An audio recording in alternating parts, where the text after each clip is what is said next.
ঊনকোটি জেলার সদর কৈলাসহর থেকে লক্ষ্মীপুর গ্রাম পঞ্চায়েত হয়ে টিলা বাজার বাবুর বাজার পেরিয়ে প্রায় 9 কিলোমিটার পাড়ি দিয়ে হীরাছড়া বাগান। রাজ্যে সর্বত্র উন্নয়নের ছোঁয়া পৌঁছলেও হীরাছড়া এডিসি ভিলেজে এখনো পৌঁছয়নি উন্নয়নের ছোঁয়া।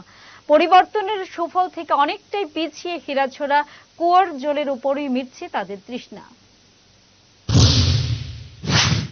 ঊনকোটি জেলার সদর কৈলাসহর থেকে লক্ষ্মীপুর গ্রাম পঞ্চায়েত হয়ে টিলা বাজার বাবুর বাজার পেরিয়ে প্রায় 9 কিলোমিটার পাড়ি দিয়ে হীরাছড়া বাগান। দুটি পাতার একটি কুড়ির দেশ হীরাছড়া চা বাগান এলাকার 1 নং ওয়ার্ড এলাকা। চোখে পড়ল গ্রামের মেঠো পথ দিয়ে কলসি হাতে এগিয়ে যাচ্ছেন বাগানের রমণীরা। বাগানের সহজ সরল চা শ্রমিক প্রিয়লতা জানায়, গোটা এলাকায় প্রায় 400 লোকের বসবাস, আর তাদের খাবার জলের একমাত্র উৎস একটি মাত্র কুয়ো। প্রতিদিন প্রায় 2-3 কিলোমিটার পথ হেঁটে চা বাগানের অফিস সংলগ্ন এলাকায় তাদের আসতে হয় জল নিতে। বিগত 1 বছর আগে জলের ট্যাঙ্কার দিয়ে জল পৌঁছে দিলেও এখন আর জলের ট্যাঙ্কার আসে না। এই বিষয়ে স্থানীয় হীরাছড়া পঞ্চায়েত ও প্রধান বাবুকে জানিয়েও কাজের কাজ কিছু হয়নি। তাই রাজ্য সরকারের কাছে তাদের একটাই দাবি, প্রতিদিন অন্তত জল যেন তাদের পৌঁছে দেওয়া হয়। এটা হীরাছড়া। আমরা তো দেখতেছি এখান থেকে জল নিতেছো, তোমার বাসা কোন জায়গায়? বাজার সাথে আছে। কতটুকু ঘুরে এখান থেকে? সামনে আছে, কালী মন্দিরের সামনে আছে। রোজ জল না নাকি? হ্যাঁ, এখানে রোজ জল। এখানে সাপ্লাই টাপ্লাই কিছু না, এখানে সাপ্লাই টাপ্লাই কিছু নেই। তো আর এমনিতে গাড়ি দিয়ে জল দেয়নি?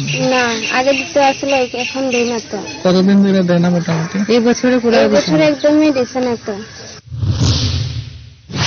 রাজ্য সরকার ডিসেম্বর 24-এর মধ্যে প্রতিটি বাড়িতে পাইপলাইনে পানীয় জল পৌঁছে দেবার ঘোষণা দিল।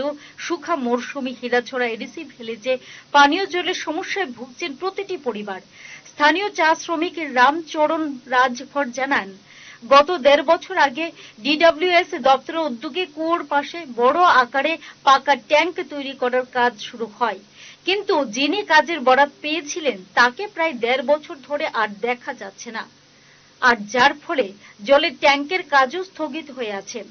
এলাকায় জল জীবন মিশন প্রকল্পে ডিপ টিউবওয়েল বসানো হলেও আয়রন রিমুভাল ট্যাঙ্ক না থাকায় পাইপ লাইনে পানীয় জলের ট্যাপ থাকলেও তা পানের অযোগ্য।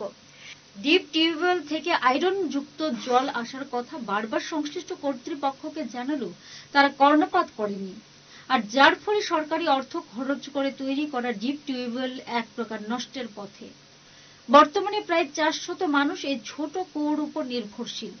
একদিকে প্রতিদিন তাপমাত্রা বৃদ্ধির জন্য যেখানে চিকিৎসকরা অধিক পরিশুদ্ধ জল পান করার পরামর্শ দিচ্ছেন, অন্যদিকে হীরাছড়া 1 নং ওয়ার্ড এলাকায় প্রতিদিন পরিশুদ্ধ জলের জন্য কয়েক কিলোমিটার পথ হেঁটে আনতে হচ্ছে এক কলসির জল। রাজ্যে সর্বত্র উন্নয়নের ছোঁয়া পৌঁছলেও হীরাছড়া এডিসি ভিলেজে এখনো পৌঁছয়নি উন্নয়নের ছোঁয়া। পরিবর্তনের সুফল থেকে অনেকটাই পিছিয়ে হীরাছড়া, কুয়োর জলেই মিটছে তৃষ্ণা। কৈলাসহর থেকে জামাল উদ্দিনের রিপোর্ট, হেডলাইন্স ত্রিপুরা ন্যাশনাল।